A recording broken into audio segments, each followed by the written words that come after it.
ಯಾವುದೇ ಒಂದು ದೊಡ್ಡದಾದಂತಹ ಹೆಸರು ಅಥವಾ ದೊಡ್ಡದಾದಂತಹ ಮನೆತನವೂ ಕೂಡ ಇಲ್ಲದ ಇರತಕ್ಕಂತಹ ಓರ್ವ ವ್ಯಕ್ತಿಯೋರ್ವರು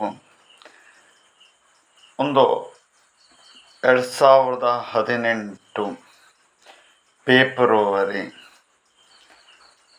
15ನೇ ತಾರೀಕು ತರ್ಸಡೆ ದಿವಸ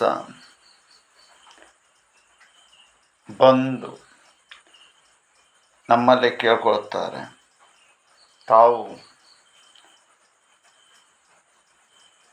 ರಾಜ್ಯದ ಜನತೆಗೆ ಗೊತ್ತಾಗುವ ರೀತಿಯಲ್ಲಿ ಬರ್ತಾ ಇರತಕ್ಕಂತಹ ಒಂದು ಎಲೆಕ್ಷನ್ನಿನಲ್ಲಿ ತಾವು ಗೆಲ್ಲಬೇಕು ಮತ್ತು ಜನತೆಗೆ ಗೊತ್ತಾಗಬೇಕು. ಆ ರೀತಿಯಲ್ಲಿ ದೈವಿಕವಾದಂತಹ ಅನುಗ್ರಹ ಇರತಕ್ಕಂಥದ್ದನ್ನು ಮಾಡಿಕೊಡಿ. ತಾವು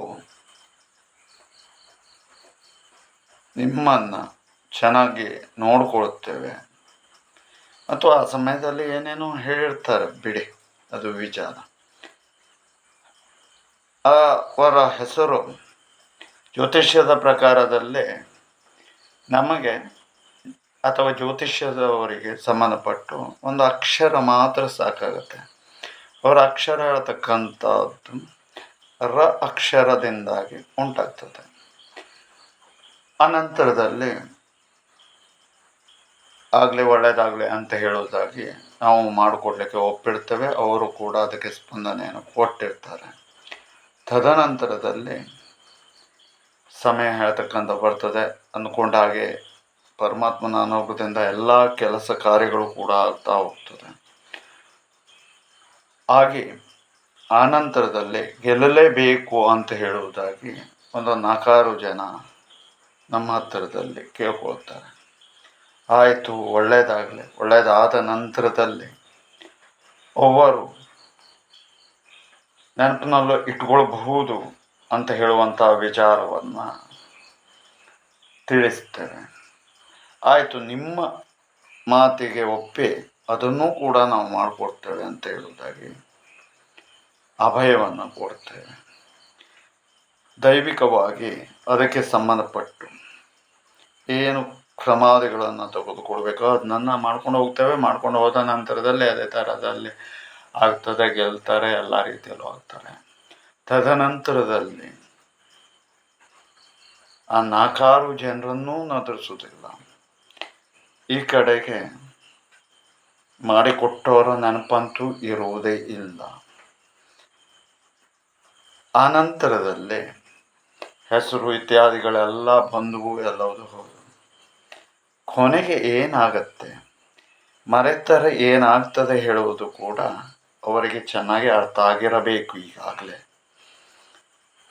ಆದರೆ ಈ ವಿಚಾರವನ್ನು ಯಾಕೆ ಹೇಳ್ತಾ ಇದ್ದೇನೆ ಅಂತ ಕೇಳಿದರೆ, ಇದು ಒಂದು ನಡೆದ ಕತೆ. ಹಾಗಾಗಿ ಜ್ಯೋತಿಷ್ಯದ ಪ್ರಕಾರದಲ್ಲಿ ನಾವು ಯಾವ ರೀತಿಯಲ್ಲಿ ವಿಚಾರ ವಿಮರ್ಶೆಗಳನ್ನು ತೆಗೆದುಕೊಂಡು ಮಾಡುತ್ತೀವೋ ಅದು ಸರಿಯಾದ ದೈವಿಕವಾದಂತಹ ರೀತಿಯಲ್ಲಿ ಹೋದಾಗ ಸರಿಯಾದ ಫಲವನ್ನು ಕೊಡ್ತದೆ ಎಂಬುದಕ್ಕೆ 2018 15ನೇ ತಾರೀಕು ಫೆಬ್ರವರಿಯಲ್ಲಿ ಆದಂತಹ ಘಟನೆಯನ್ನು 2024 ಸೆಪ್ಟೆಂಬರ್ ತಿಂಗಳಿನಲ್ಲಿ 9ನೇ ತಾರೀಕಿನ ಅಂಗವಾಗಿ ಸೋಮವಾರದಂದು ಮಾತಾಡ್ತಾ ಇದ್ದೇವೆ. ಇದು ಎಷ್ಟು ಸತ್ಯ ಅಂತ ಒಂದು ಉಲ್ಲೇಖಗಳಿರ್ತಕ್ಕಂಥದ್ದು, ಇನ್ನೊಂದು ಆಧಾರಗಳಿರ್ತಕ್ಕಂಥದ್ದು, ಇನ್ನೊಂದು ಯಾವ ವ್ಯಕ್ತಿಗಳು ಅಂತ ಹೇಳುವಂಥದ್ದು ಸುಮಾರಿಷ್ಟು ಜನರಿಗೂ ಕೂಡ ಅರ್ಥವಾಗಿರಬಹುದು. ಮತ್ತು ಅಷ್ಟೇ ಅಲ್ಲದೆ ಇತರದ್ದು ನಡೀತದೆ. ಆದರೆ ನಾವು ರಾಜಕೀಯದಲ್ಲಿ ಗೆಲ್ಲಬೇಕು ಅಥವಾ ನಾವು ಅಚುವನ್ನು ಮಾಡಬೇಕು ಅಂತೇಳಿ ಆದರೆ ಗ್ರಹಮಾನದ ಜೊತೆಯಲ್ಲಿ ನಮಗೆ ದೈವಿಕವಾದಂತಹ ಫಲ ಇದ್ದರೆ ಮಾತ್ರ ನಾವು ಅಧಿಕಾರವನ್ನು ಹಿಡಿದು ನಿಲ್ಲಿಸಿಕೊಳ್ಳಬಹುದು ಅಥವಾ ನಿಲ್ಲಬಹುದು. ಮತ್ತು ಈಗ ನಮ್ಮ ರಾಜ್ಯದಲ್ಲಿ ಮುಖ್ಯಮಂತ್ರಿಯಾದಂತಹ ಕುರ್ಚಿಯೇ ಅಲುಗಾಡ್ತಾ ಇರತಕ್ಕಂಥದ್ದು. ಅದಕ್ಕೆ ಯಾರು ಸೂಕ್ತ ಮತ್ತು ಯಾರಿಗೆ ಒಳ್ಳೆಯದು ಹೇಳ್ತಕ್ಕಂಥದ್ದು ಅತಿ ಶೀಘ್ರವಾಗಿ ನಿಮ್ಮ ಎದುರಿಗೆ ಬರ್ತಾ ಇದೆ.